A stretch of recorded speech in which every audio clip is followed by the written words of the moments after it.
¿Sabías que hay alimentos que no solo afectan tu cuerpo, sino también tu espíritu? En 1 Corintios 10:31 leemos. Así que, ya sea que coman o beban o hagan cualquier otra cosa, háganlo todo para la gloria de Dios. Este versículo revela una verdad impactante. Incluso lo que comemos tiene un propósito espiritual. Pero el enemigo también lo sabe y ha infiltrado nuestra dieta con elementos que debilitan la mente, adormecen el alma y abren puertas al control espiritual. Hoy profundizaremos en cómo Satanás utiliza ciertos alimentos para distorsionar tu discernimiento y obstaculizar tu comunión con Dios. Te mostraremos cómo identificar estos alimentos, entender su impacto y tomar decisiones que glorifiquen al Señor en cada aspecto de tu vida. ¿Estás listo para entender lo que Dios tiene reservado para ti a través de lo que pones en tu plato? Desde los tiempos antiguos, la relación entre lo que entra por nuestra boca y lo que sucede en nuestro espíritu ha sido profundamente espiritual. No es casualidad que el primer pecado de la humanidad haya ocurrido a través de un acto tan sencillo como comer un fruto prohibido. En Génesis 3 encontramos la escena que cambió para siempre el curso de la historia humana. Eva, al mirar aquel fruto, lo vio agradable, deseable y aparentemente inofensivo. Pero lo que parecía solo un alimento era, en realidad, la puerta de entrada para la rebelión, la muerte espiritual y la separación entre el hombre y Dios. Este patrón no ha cambiado. Satanás sigue usando lo físico como canal para lo espiritual. Lo hace disfrazando lo destructivo como atractivo, lo contaminado como delicioso y lo peligroso como normal. Y si hay algo que él ha aprendido a utilizar con maestría, es la comida. En la actualidad, muchas personas buscan a Dios, oran, ayunan, asisten a la iglesia y desean vivir en santidad, pero no logran vencer ciertas batallas espirituales. Se sienten apagadas, confusas, con una niebla constante en su mente. Y en muchos casos, la raíz del problema no está en un pecado visible, ni en una maldición heredada. Está en lo que consumen cada día sin cuestionarlo, porque lo que alimenta tu cuerpo también afecta a tu espíritu. No hay división entre lo físico y lo espiritual. Cuando hablamos del templo del Espíritu Santo, en 1 Corintios 6, 19 a 20, el apóstol Pablo nos recuerda con fuerza: ¿acaso no saben que su cuerpo es templo del Espíritu Santo, quien está en ustedes y al que han recibido de parte de Dios? Ustedes no son sus propios dueños, fueron comprados por un precio.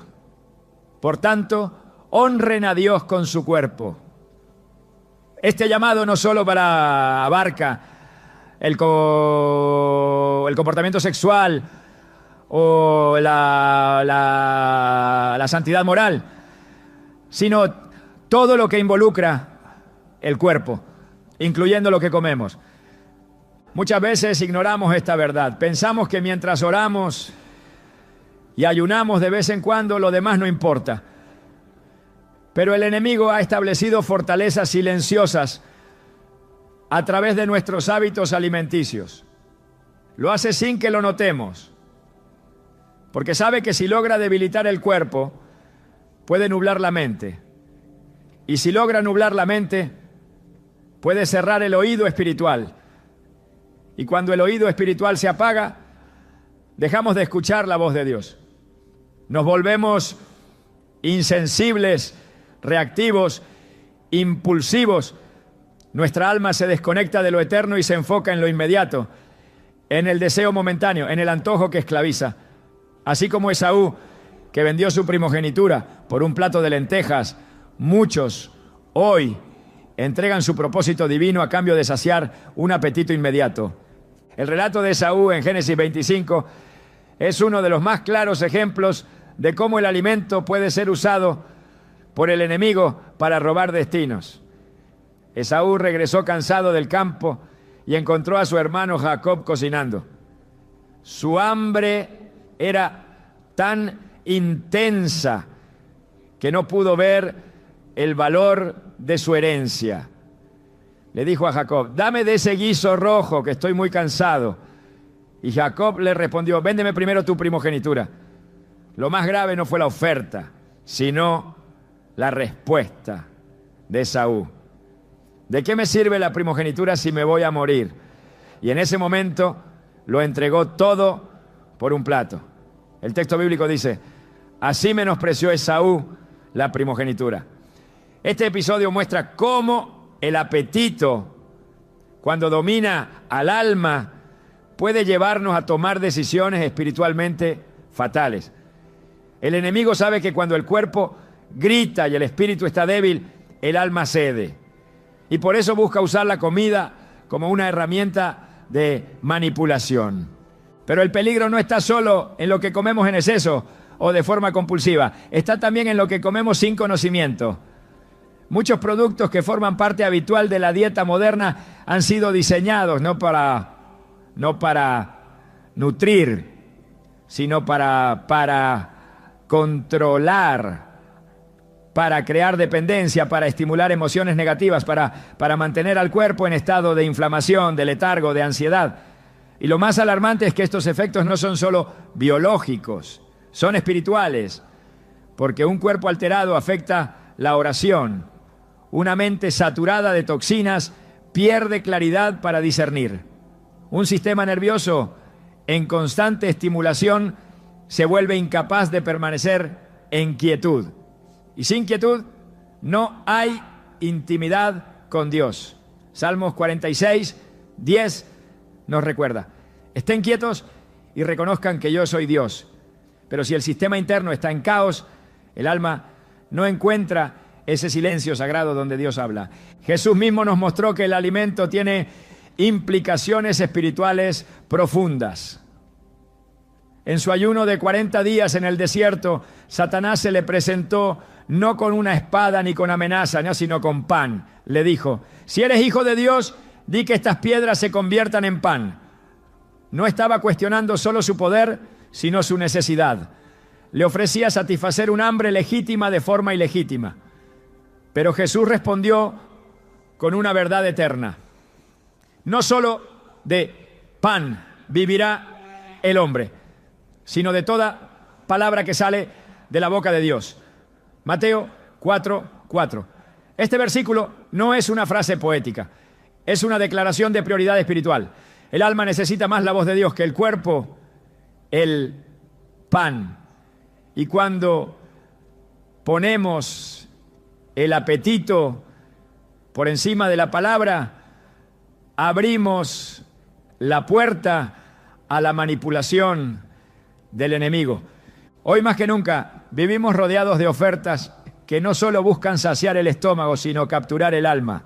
Comidas rápidas, aditivos artificiales, sabores exagerados, todo ha sido diseñado para alterar la química interna. Y en esa alteración se produce también una distorsión espiritual.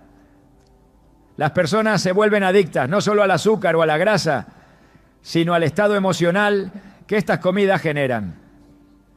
Se alimentan para calmar la ansiedad, para escapar del dolor, para llenar un vacío que solo Dios puede llenar. Pero cada vez que buscan refugio en la comida, en lugar de buscarlo en Dios, se alejan un poco más del altar. Filipenses 3:19 habla con fuerza sobre esto. Su destino es la perdición, su Dios es el estómago, y se enorgullecen de lo que es vergonzoso. Solo piensan en lo terrenal. Este versículo no solo denuncia la glotonería, sino la idolatría oculta que puede esconderse en un plato. Cuando el alimento se convierte en un ídolo, deja de ser un regalo de Dios y se transforma en una cadena. Y el enemigo sabe cómo reforzar esas cadenas con cada bocado disfrazado de placer. En muchos casos, las batallas espirituales no se ganan solo con oración, sino con obediencia práctica. Dios puede liberarte del temor, de la culpa, de la ansiedad, pero si sigues alimentando a diario lo que te mantiene débil, estás saboteando tu propio proceso de restauración. Por eso es necesario despertar, ver más allá del sabor, discernir el origen, el propósito, el efecto de lo que consumimos. No se trata de entrar en legalismos, sino de vivir con conciencia espiritual, de entender que cada elección alimenticia puede acercarte o alejarte de la sensibilidad divina. Dios desea que seamos libres, no solo del pecado visible, sino también de las ataduras invisibles. Y una de las más comunes hoy es la atadura alimenticia. Personas que no pueden dejar ciertos productos aunque saben que les hacen daño. Creyentes que no logran avanzar en su vida espiritual porque están sometidos a constantes ciclos de desequilibrio físico. Pero hay esperanza.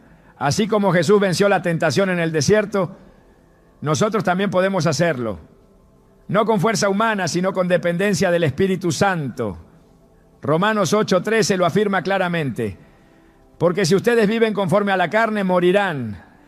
Pero si por medio del Espíritu hacen morir las obras del cuerpo, vivirán.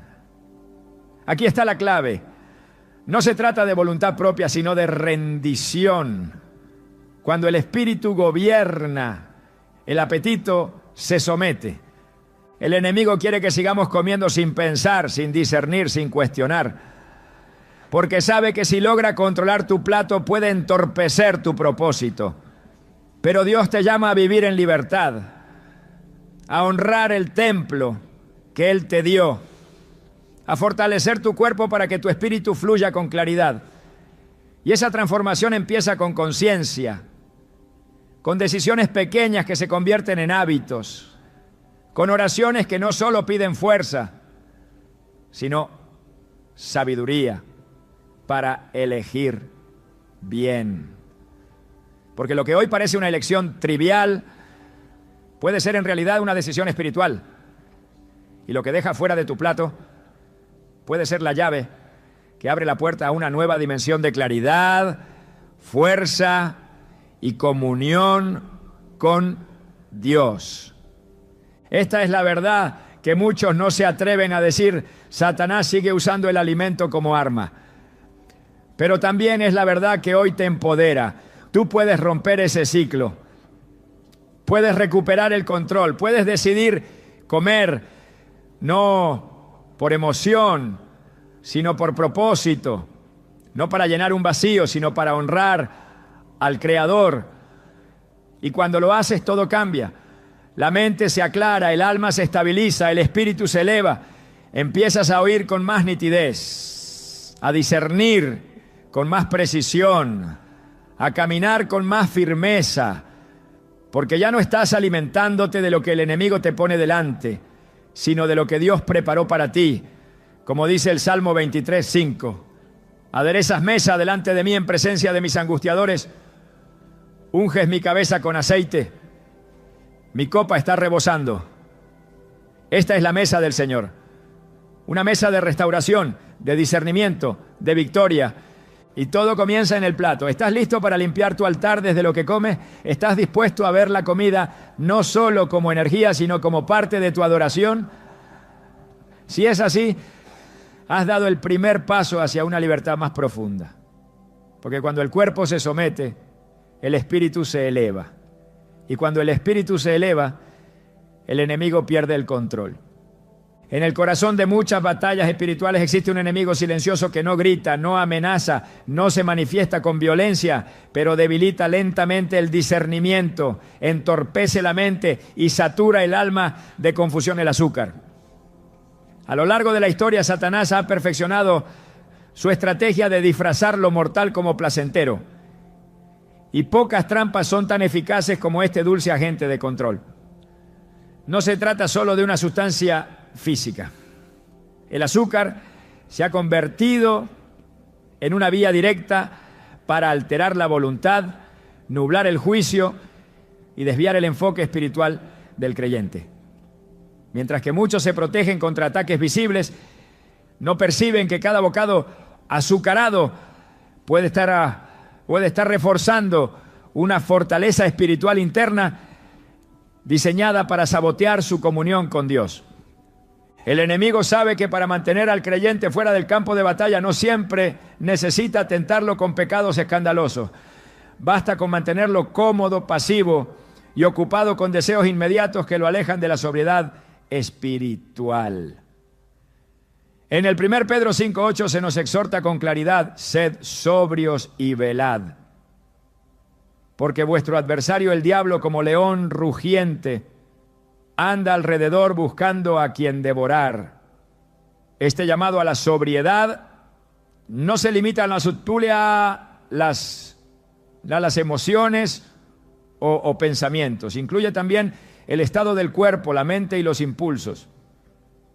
Cuando el cuerpo está adormecido por los efectos del azúcar, la vigilancia se debilita, la voluntad se dispersa y el alma se vuelve presa fácil. El azúcar actúa no solo sobre el cuerpo físico, sino también sobre la capacidad espiritual del individuo. Sus efectos sobre el sistema nervioso, la energía, el sueño y el humor son profundamente conocidos, pero lo que muchos ignoran es cómo estos efectos bloquean el fluir del espíritu. Un cuerpo en constante desequilibrio metabólico no puede sostener el nivel de concentración que la oración demanda. Una mente saturada de estímulos dulces no logra mantenerse firme en la lectura de la palabra. Un corazón dominado por los antojos no puede entregarse por completo al altar. El azúcar no solo alimenta el cuerpo, alimenta el desorden interno que impide el alineamiento con la voluntad divina. Pablo, al escribir a los Gálatas, fue enfático en distinguir los frutos del espíritu de los deseos de la carne. En Gálatas 5, 16 a 17, declara: digo, pues, andad en el espíritu y no satisfagáis los deseos de la carne. Porque el deseo de la carne es contra el espíritu y el del espíritu es contra la carne. Aquí radica una verdad clave. El azúcar, como generador de placer inmediato y necesidad constante, refuerza los deseos de la carne. Quien vive bajo su dominio difícilmente puede andar en el espíritu, porque la carne se fortalece con cada dosis. Y donde la carne es fuerte, el discernimiento es débil. En la Escritura vemos cómo el dominio propio es una marca distintiva de quien vive para Dios. En 2 Timoteo 1:7 se nos recuerda: porque no nos ha dado Dios espíritu de cobardía, sino de poder, de amor y de dominio propio. Este dominio no es solo sobre los pecados evidentes, sino sobre cada área de la vida, incluyendo lo que consumimos. El creyente que no ejerce dominio sobre su alimentación, especialmente en relación con el azúcar, está cediendo una parte vital de su integridad espiritual. No hay dominio cuando el cuerpo exige y el alma obedece. No hay libertad cuando la mente está bajo el efecto de una sustancia que genera ciclos de ansiedad, culpa y dependencia. Y no hay claridad cuando el templo del espíritu es sistemáticamente contaminado. En Proverbios 25:28 se nos advierte: como ciudad derribada y sin muro es el hombre cuyo espíritu no tiene rienda.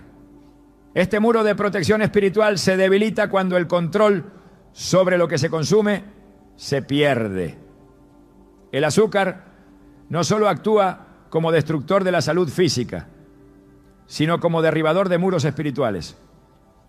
Al generar una dependencia interna, crea espacios de vulnerabilidad por donde el enemigo puede infiltrar pensamientos, emociones y hábitos destructivos. La necesidad constante de satisfacción inmediata a través de lo dulce es incompatible con la paciencia, la templanza y la perseverancia que caracterizan al fruto del Espíritu. Jesús enseñó que el Espíritu está dispuesto, pero la carne es débil. Mateo 26:41. Esta debilidad no es abstracta ni simbólica. Es una realidad diaria que se manifiesta en pequeñas decisiones.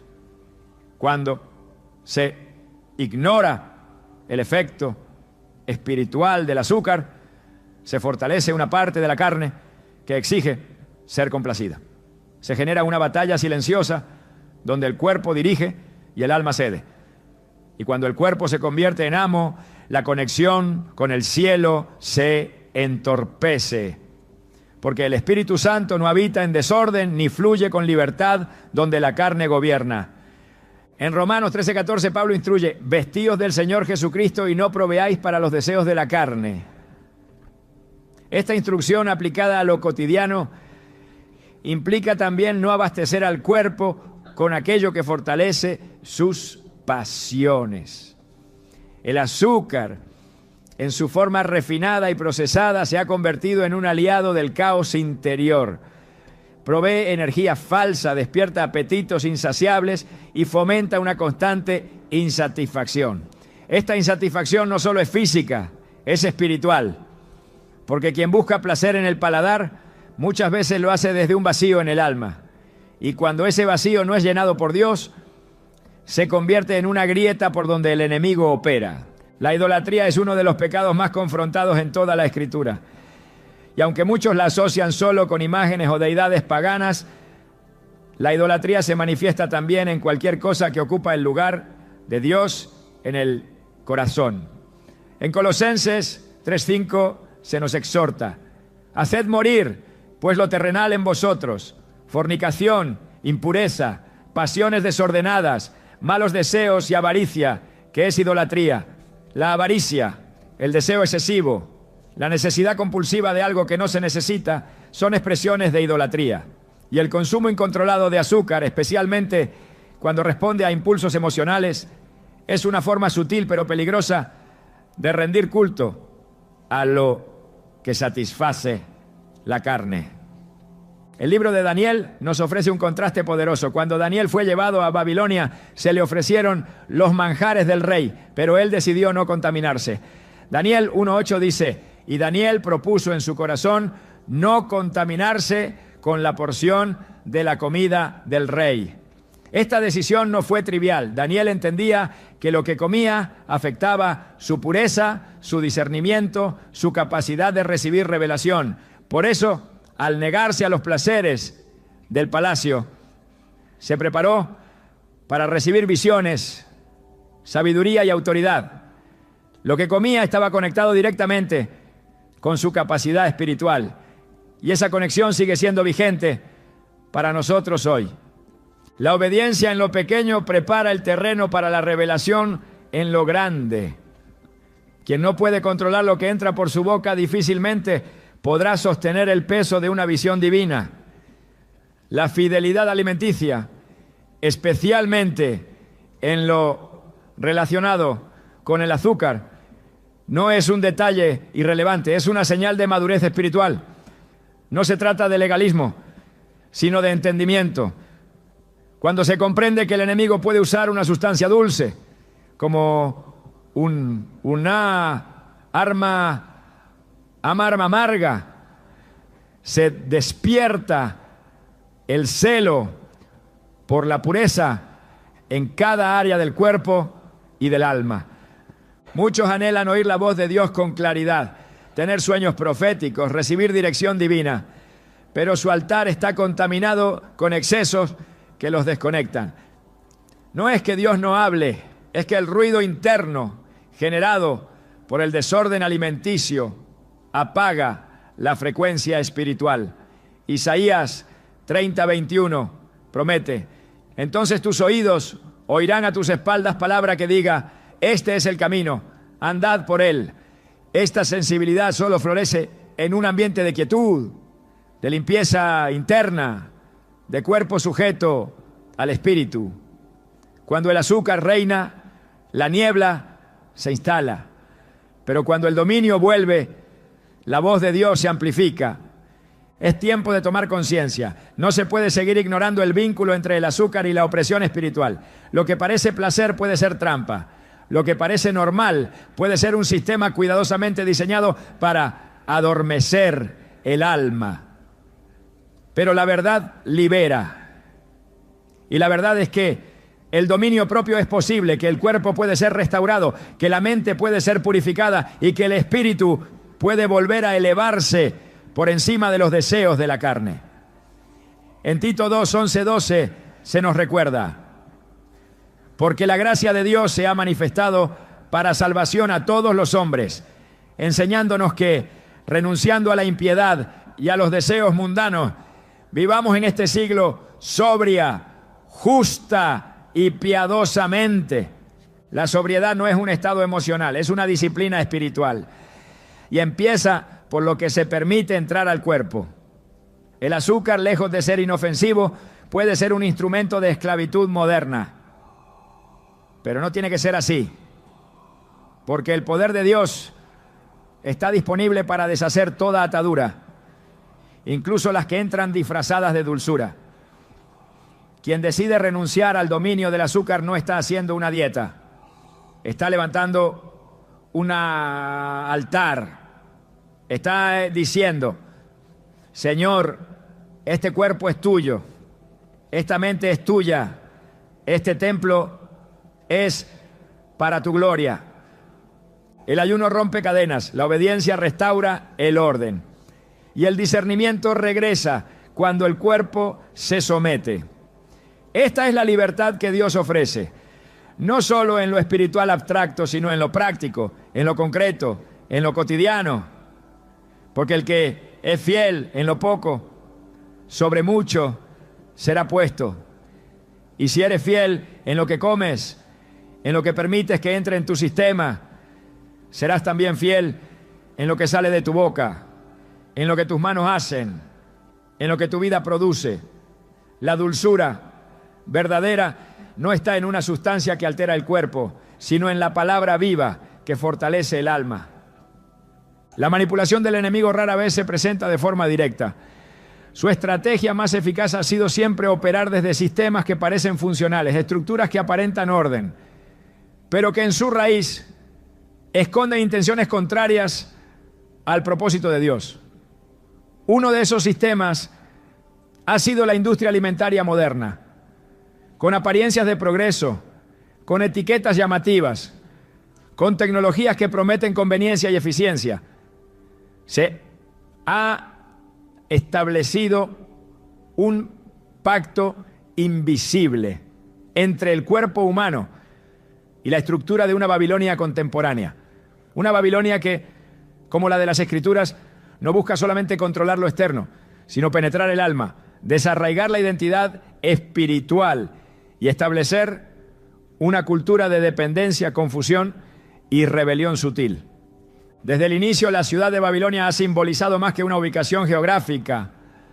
Representa un sistema contrario al reino de Dios, un orden construido sobre el orgullo, la autoglorificación, la idolatría y la manipulación. En Apocalipsis 18:2. La caída de esta gran ciudad es anunciada con estas palabras: ha caído la gran Babilonia y se ha convertido en habitación de demonios, en guarida de todo espíritu inmundo. Esta figura profética describe el final de un sistema que durante siglos ha influenciado las naciones con promesas vacías y productos contaminados. Hoy ese sistema sigue activo, operando a través de industrias que no solo comercian con bienes, sino con almas. La industria de los alimentos procesados se ha levantado como un reflejo de esta Babilonia moderna. Con una promesa de facilidad, accesibilidad y abundancia, ha introducido productos diseñados no para nutrir, sino para esclavizar. Aditivos, colorantes, conservantes, estabilizantes, fórmulas creadas para maximizar sabor y vida útil a costa de la integridad del cuerpo. Estas fórmulas no son neutrales. Han sido elaboradas para crear hábitos de consumo, para despertar antojos que el cuerpo no necesita, para fomentar una relación distorsionada con la comida que desvía la atención de lo que verdaderamente importa. En Romanos 16:18 se afirma: porque tales personas no sirven a nuestro Señor Jesucristo, sino a sus propios vientres, y con suaves palabras y lisonjas engañan los corazones de los ingenuos. Este versículo retrata con exactitud la esencia del engaño detrás de muchos productos procesados que dominan los supermercados del mundo. El cuerpo fue diseñado por Dios para recibir alimento natural directamente de la tierra, tal como fue provisto en la creación. Génesis 1:29 registra las palabras del Creador. He aquí que os he dado toda planta que da semilla, que está sobre la faz de toda la tierra, y todo árbol en que hay fruto y que da semilla, os serán para comer. Esta declaración no solo establece una dieta, establece una relación entre el ser humano y la provisión divina. Comer lo que Dios creó es un acto de confianza en su diseño perfecto. Sustituirlo por mezclas artificiales, manipuladas por intereses comerciales, es una forma sutil de apartarse de ese diseño. No se trata simplemente de una elección alimenticia, sino de una alineación espiritual con sistemas que no honran al Creador. El control que estos alimentos ejercen sobre la mente y el cuerpo no es accidental. Está diseñado para generar dependencia. Alimentos ultraprocesados que alteran los niveles de dopamina en el cerebro, creando un ciclo de placer inmediato, seguido de caída emocional, ansiedad, irritabilidad y necesidad de consumir más. Este ciclo se repite constantemente, formando una adicción disfrazada de hábito normal. En Juan 10:10 Jesús advirtió: el ladrón no viene sino para hurtar, matar y destruir. Yo he venido para que tengan vida y para que la tengan en abundancia. El objetivo del enemigo es arrebatar esa vida abundante. Si no puede hacerlo con pecado visible, lo hará con hábitos cotidianos que corrompen el templo interior y disminuyen la capacidad espiritual. No hay neutralidad en el sistema de Babilonia.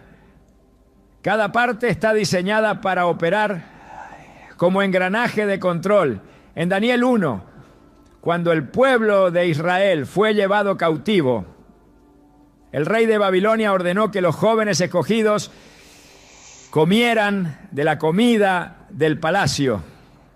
Esto no era un simple gesto de hospitalidad, era un mecanismo para asimilarlos a la cultura babilónica, para despojarlos de su identidad espiritual, para eliminar sus costumbres y su dependencia de Dios.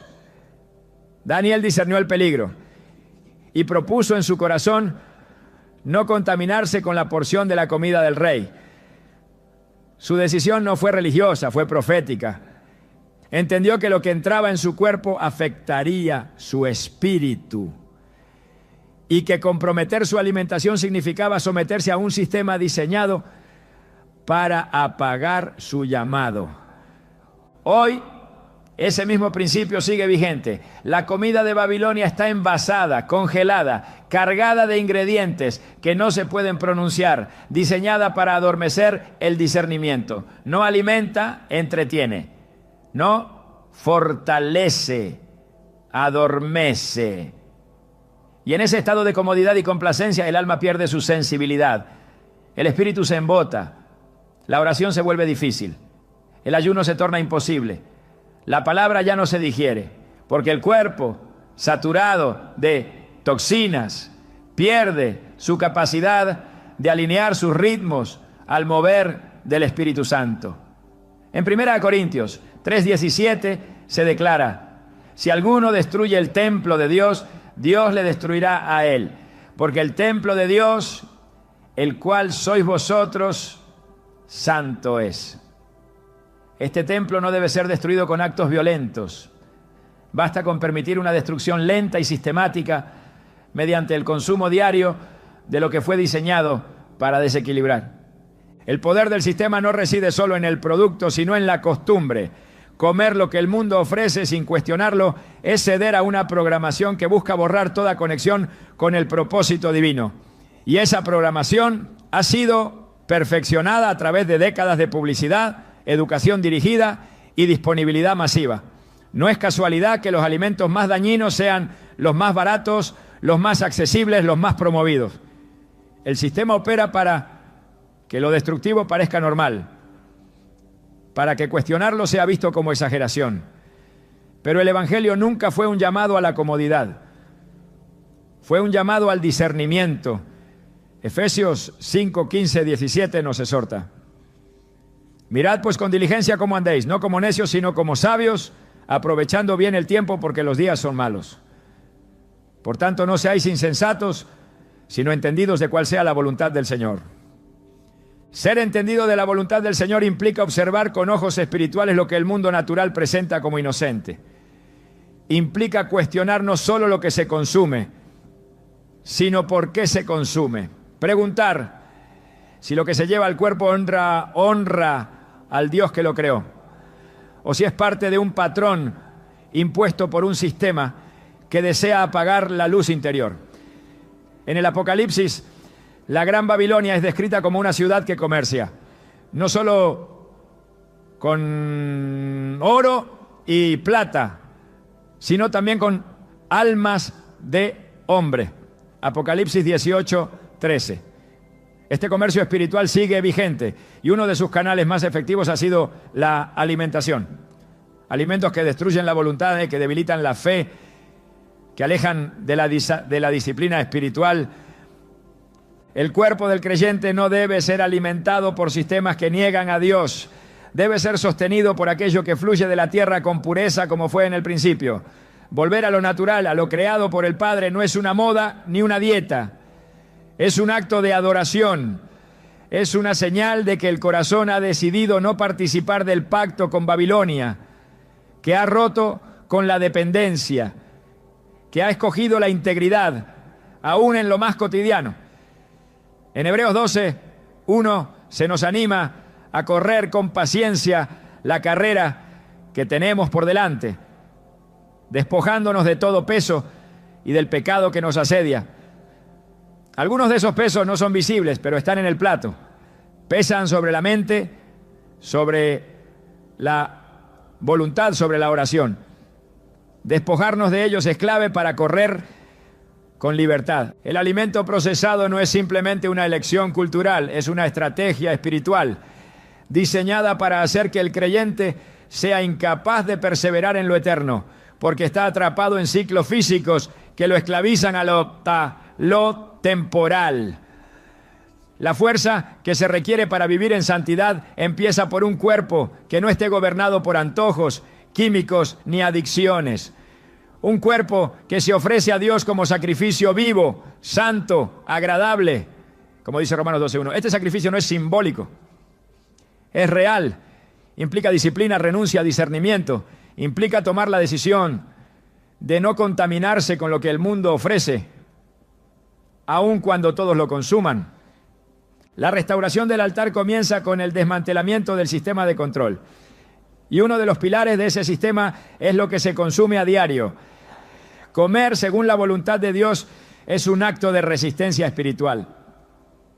Es declarar que el cuerpo no será instrumento del enemigo, que la mente no será programada por la industria, que el corazón no será dirigido por impulsos artificiales.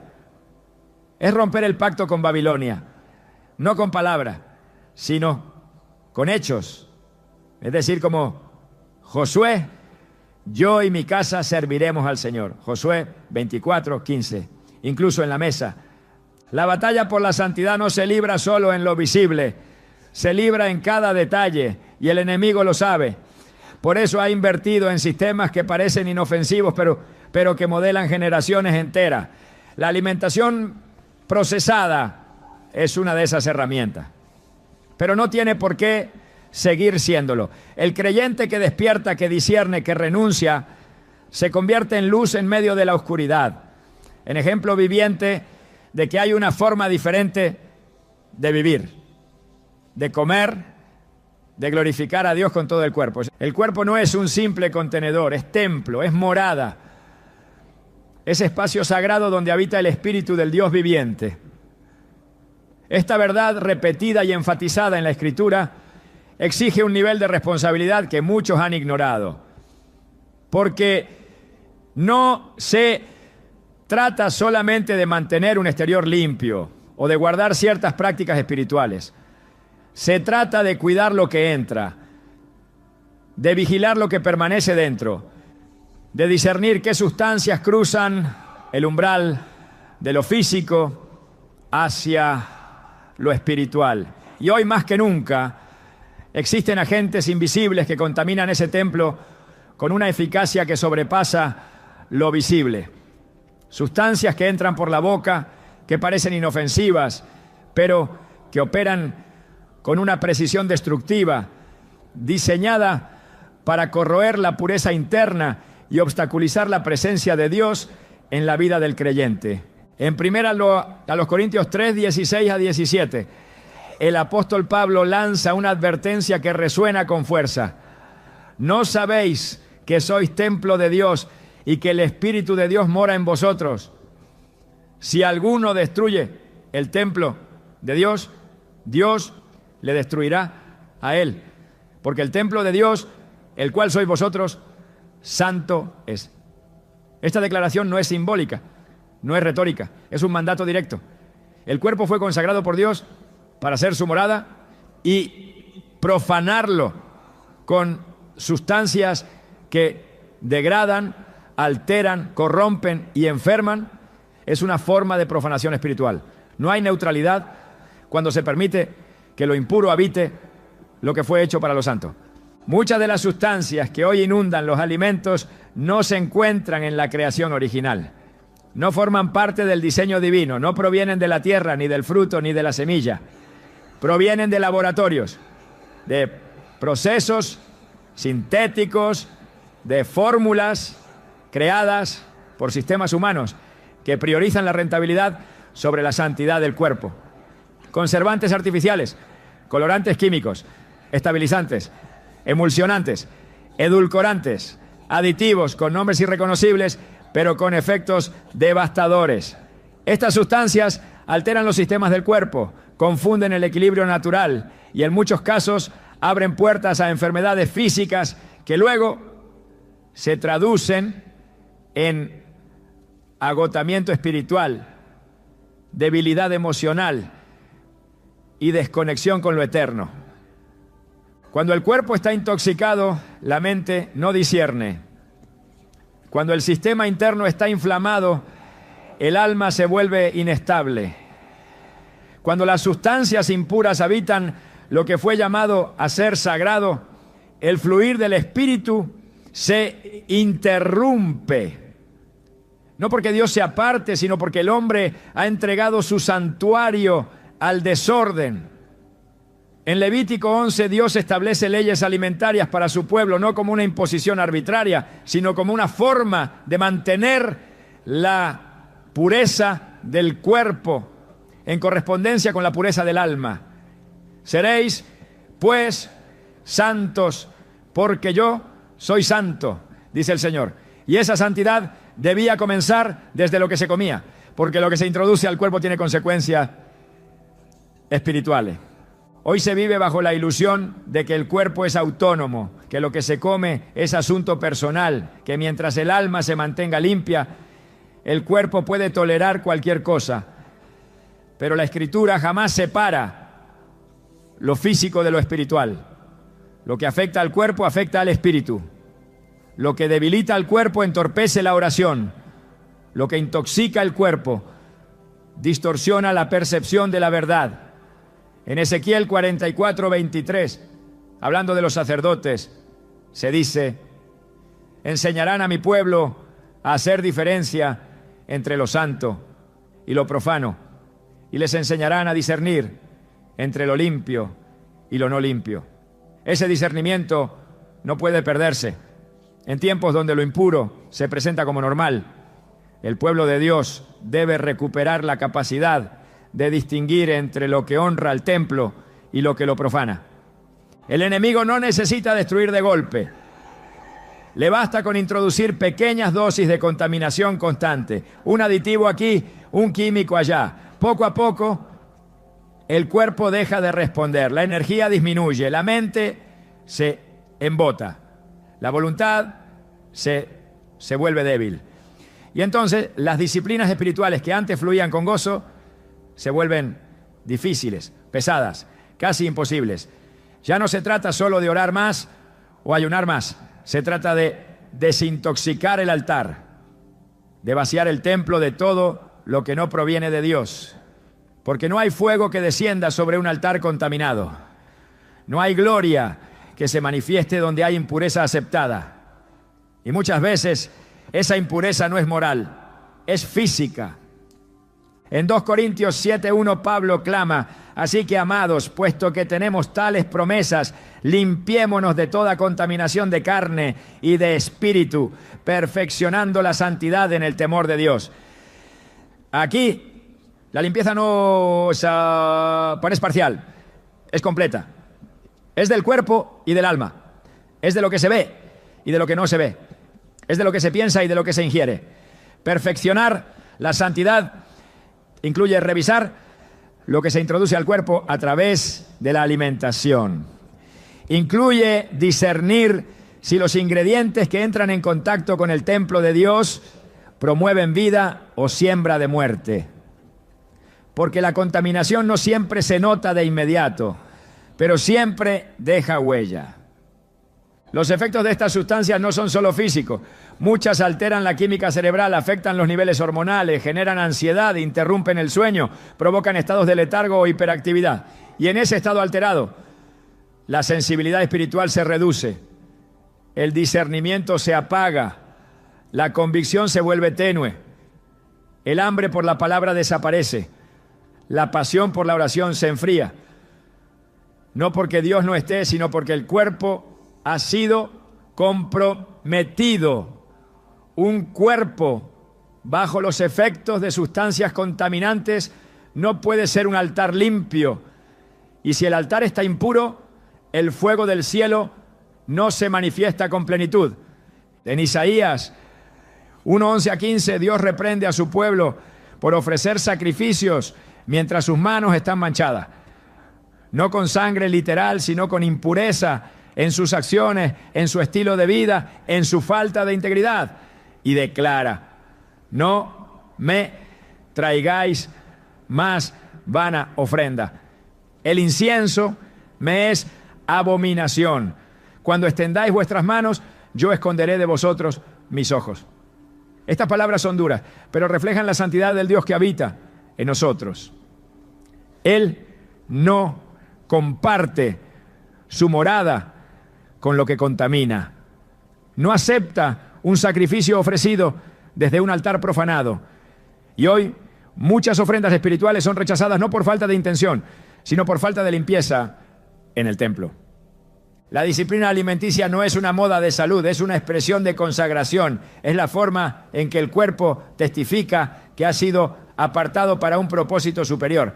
Y cuando esa disciplina se rompe con la inclusión constante de sustancias contaminantes, se pierde el testimonio, se borra la distinción, se diluye la luz. Por eso es necesario despertar, entender que la batalla espiritual también se libra en el cuerpo, que la obediencia también se manifiesta en la comida, que la santidad también se defiende desde la pureza física. En 1 Tesalonicenses 5:23, Pablo ora: y el mismo Dios de paz os santifique por completo, y todo vuestro ser, espíritu, alma y cuerpo sea guardado irreprensible para la venida de nuestro Señor Jesucristo. Ese llamado es total, no deja espacio para áreas descuidadas. El mundo no comprende esta verdad, ve la alimentación como gusto, como hábito, como industria, pero el reino de Dios la ve como testimonio, como altar, como obediencia, y quien ha sido llamado a ser morada del Espíritu no puede seguir permitiendo que sustancias artificiales profanen ese lugar sagrado. El cambio comienza con una decisión: cerrar las puertas del templo a lo impuro, no por legalismo, sino por celo santo, no por apariencia, sino por convicción. Porque el Dios que habita en ti no tolera compartir su espacio con la contaminación que el sistema promueve. El cuerpo del creyente debe volver a ser refugio de la presencia, no almacén de toxina. Debe reflejar la gloria de su Creador en cada célula, en cada órgano, en cada función. Y eso solo es posible cuando lo que entra es digno de quien habita dentro. Cuando lo que se consume respalda la oración, no la bloquea. Cuando lo que se introduce promueve la claridad, no la confusión. Cuando el alimento no es solo sustento, sino una extensión del culto racional al Dios vivo. La restauración del templo comienza por sus puertas. Si las puertas permiten la entrada de lo impuro, el altar no podrá ser restaurado. Pero si esas puertas se cierran, si el creyente decide que nada ajeno al diseño de Dios tendrá acceso a su cuerpo, entonces el fuego volverá a descender, la gloria llenará el templo y el Espíritu encontrará un lugar digno para habitar. Cuando el apetito domina, el alma se debilita. No es una afirmación simbólica, es una verdad espiritual que atraviesa la Escritura de principio a fin. El cuerpo fue creado con necesidades, pero nunca con el propósito de que esas necesidades gobernaran sobre la voluntad. Desde el inicio, el ser humano fue llamado a ejercer dominio, primero sobre la creación, luego sobre sí mismo. Pero cuando el orden se invierte y lo físico toma el lugar de lo espiritual, el enemigo encuentra una vía directa para operar desde adentro. No lo hace con estruendo, sino con un deseo persistente, con una necesidad que se vuelve hábito, con un impulso que se transforma en patrón. Y en ese patrón, la glotonería espiritual se establece como una fuerza silenciosa que desvía, que apaga, que contamina. No es casualidad que muchas de las caídas más trágicas en la Biblia comiencen con un apetito desordenado. Adán y Eva no pecaron al ver, sino al desear y consumir. Esaú no perdió su primogenitura por una traición, sino por un plato. El pueblo de Israel no cayó en el desierto por falta de provisión, sino por codiciar con el corazón y anhelar la comida de Egipto más que la presencia de Dios. En Números 11, 4 a 6, el pueblo expresa su queja. ¿Quién nos diera a comer carne? Nos acordamos del pescado que comíamos en Egipto de balde, de los pepinos, los melones, los puerros, las cebollas y los ajos. Y ahora nuestra alma se seca, pues nada sino este maná ven nuestros ojos. Este lamento no era por hambre, era por deseo, no era por necesidad, era por nostalgia de un pasado de esclavitud disfrazado de sabor. La glotonería espiritual se manifiesta cuando el alma elige el placer inmediato por encima del sustento divino. Y ese intercambio, aunque parezca pequeño, tiene consecuencias eternas. El apóstol Pablo no ignoró este principio. En Filipenses 3, 18 a 19 escribió con lágrimas: porque por ahí andan muchos, de los cuales os dije muchas veces, y aún ahora lo digo llorando, que son enemigos de la cruz de Cristo, el fin de los cuales será perdición, cuyo Dios es el vientre, y cuya gloria es su vergüenza, que solo piensan en lo terrenal. No es una metáfora, es una denuncia espiritual, el vientre convertido en Dios, el apetito elevado a objeto de culto, la necesidad transformada en trono, donde el deseo reina y el espíritu queda en segundo plano. Esta condición no se manifiesta en un solo acto, sino en una vida marcada por la constante rendición al impulso.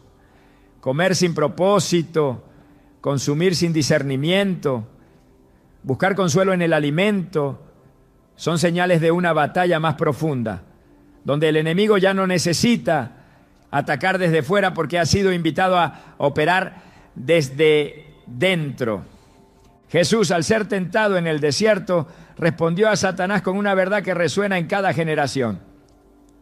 No solo de pan vivirá el hombre, sino de toda palabra que sale de la boca de Dios. Mateo 4:4. En esta respuesta no solo hay una defensa, hay una prioridad. El alma que vive de pan únicamente es un alma vacía.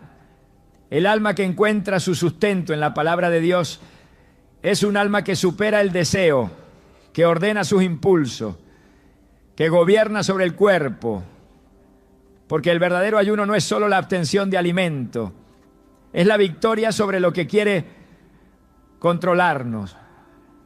La glotonería espiritual no se vence con restricción temporal, sino con una transformación interna, donde la comida deja de ser refugio y vuelve a ser sustento, donde el cuerpo deja de ser trono del deseo y se convierte en instrumento de adoración. Proverbios 23:2 declara con firmeza: y pon cuchillo a tu garganta si tienes gran apetito. Esta instrucción no habla de violencia, habla de dominio, de la urgencia de contener lo que puede llevar a la ruina. Porque cuando el apetito crece sin límite, cuando lo físico se impone sobre lo espiritual, todo lo demás comienza a desordenarse. Las decisiones se basan en impulsos. La oración se vuelve esporádica. La sensibilidad se apaga. El corazón que antes ardía por Dios, ahora se encuentra distraído, saciado de lo externo, pero vacío por dentro. Y es en ese vacío donde el enemigo siembra duda, apatía, tibieza y finalmente conformismo. En Romanos 14:17 se nos recuerda una dimensión más profunda del reino. Porque el reino de Dios no es comida ni bebida, sino justicia, paz y gozo en el Espíritu Santo. Esto no elimina la importancia de lo que se come, pero establece prioridades. El problema no está en alimentarse, sino en vivir para ello, en convertir la mesa en altar, pero no para el Dios verdadero, sino para el deseo disfrazado de necesidad. El reino de Dios no opera en la gula, no fluye en la compulsión, no se manifiesta en el exceso, fluye en la templanza, en el dominio propio, en la obediencia. Y donde hay obediencia, el enemigo pierde acceso. La glotonería espiritual va más allá del número de veces que se come. Se manifiesta en la dependencia emocional, en la incapacidad de decir no, en el uso del alimento como escape, como consuelo, como sustituto de la presencia de Dios. Se manifiesta cuando el alma está inquieta y en lugar de buscar al espíritu, busca el refrigerador. Cuando el dolor, la ansiedad, el estrés o la tristeza no se presentan delante del altar, sino delante de una mesa cargada de respuestas vacías. Esta actitud, aunque común, no es inofensiva. Es una puerta abierta, es una brecha espiritual, es un canal por donde el enemigo afianza su control. Porque el cuerpo que no se sujeta, se entrega. Y el alma que no gobierna, se esclaviza. La Escritura nos muestra el modelo opuesto. Hombres y mujeres que aprendieron a sujetar el cuerpo para liberar el alma. Moisés ayunó 40 días en la montaña y recibió la ley. Elías caminó con el sustento del cielo y oyó la voz suave del Señor. Jesús ayunó en el desierto y venció al enemigo cara a cara. No fue casualidad, fue principio. Fue diseño. El cuerpo que se somete se convierte en canal de revelación. El cuerpo que domina se vuelve instrumento de gloria. Pero el cuerpo que gobierna interrumpe la comunión, desvía la atención y limita la manifestación del Espíritu. En Gálatas 5:24 leemos: pero los que son de Cristo han crucificado la carne con sus pasiones y deseos. Esta crucifixión no es física, es espiritual, es diaria. Es una decisión constante de no dejar que el deseo dicte el ritmo de la vida, de no permitir que el cuerpo exija lo que el alma no necesita, de colocar el apetito bajo el señorío de Cristo, porque solo cuando el cuerpo se alinea, el espíritu se fortalece, y cuando el espíritu se fortalece, el enemigo pierde autoridad. La glotonería espiritual no es un detalle menor. Es una estrategia calculada para debilitar al creyente desde dentro. Pero también es una oportunidad de restauración. Una invitación a volver al diseño original. A mirar el alimento como sustento, no como ídolo. A entender que cada decisión, cada plato, cada impulso contenido es un acto de guerra espiritual, porque el dominio propio no es represión, es libertad. Y donde hay libertad, el espíritu se manifiesta con poder. El ayuno no es una tradición olvidada ni un ejercicio de esfuerzo humano.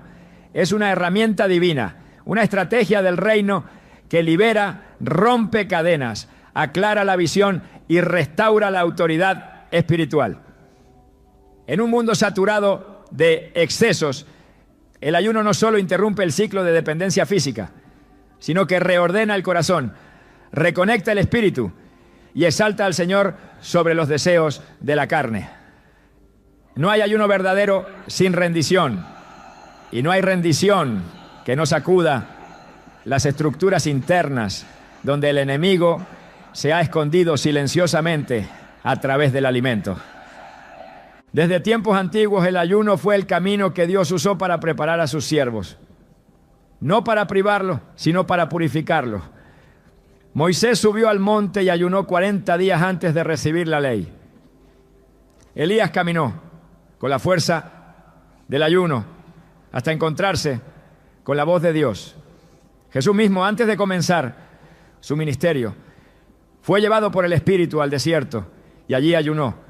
No fue un acto incidental, fue una guerra espiritual. Fue allí, en la ausencia de comida, donde el enemigo intentó tentarlo. Y fue allí donde Jesús venció, no con fuerza física, sino con palabra viva y una voluntad sometida al Padre. En Mateo 6, 16 a 18, Jesús no dijo si ayunas, sino cuando ayunes, dejando claro que este acto era parte del caminar del creyente, no como rito externo, sino como expresión interna de dependencia. El ayuno rompe con la rutina del cuerpo, somete al deseo, desactiva la ansiedad que viene por los hábitos adquiridos y establece una nueva prioridad: buscar a Dios con todo el corazón. En Isaías 58, Dios revela cuál es el ayuno que Él ha escogido: desatar ligaduras de impiedad, soltar cargas de opresión, dejar libres a los quebrantados. El ayuno, cuando es dirigido por el Espíritu, produce libertad, no solo emocional, no solo espiritual, también física, porque muchos no han podido vencer la atadura alimenticia no por falta de conocimiento, sino por falta de poder espiritual. Y ese poder se activa en el ayuno. Allí se desmantelan patrones, se quiebran ciclos, se derriban fortalezas que han sido edificadas durante años. Lo que parecía una necesidad incuestionable se revela como una adicción. Lo que se asumía como parte del carácter se expone como una cadena. El ayuno ilumina el alma, revela intenciones y permite al Espíritu Santo hacer la cirugía interior que la voluntad no puede lograr por sí sola. Cuando un creyente ayuna con entendimiento, declara que el cuerpo ya no tiene la última palabra, que el plato no es su autoridad, que el paladar no gobierna, que Dios es suficiente, que su voz vale más que cualquier bocado. En Joel 2:12, el Señor llama a su pueblo diciendo: convertíos a mí con todo vuestro corazón, con ayuno, lloro y lamento. Porque el ayuno verdadero no es ausencia de comida, es presencia intensa de Dios, es hambre por lo eterno, es sed de justicia, es celo por la santidad. El ayuno restaura el altar interior, y cuando el altar es limpiado, el fuego desciende. Cuando el cuerpo se somete, el espíritu se eleva, y cuando el espíritu se fortalece, el enemigo pierde todo acceso. Por eso el ayuno no debe ser una excepción, debe ser una disciplina de guerra, una respuesta al control que el mundo intenta ejercer desde el plato. El alimento ya no puede decidir por ti, el cuerpo ya no puede dictar tu obediencia. El Espíritu Santo debe tener el control. Y en el ayuno, ese gobierno se establece con claridad.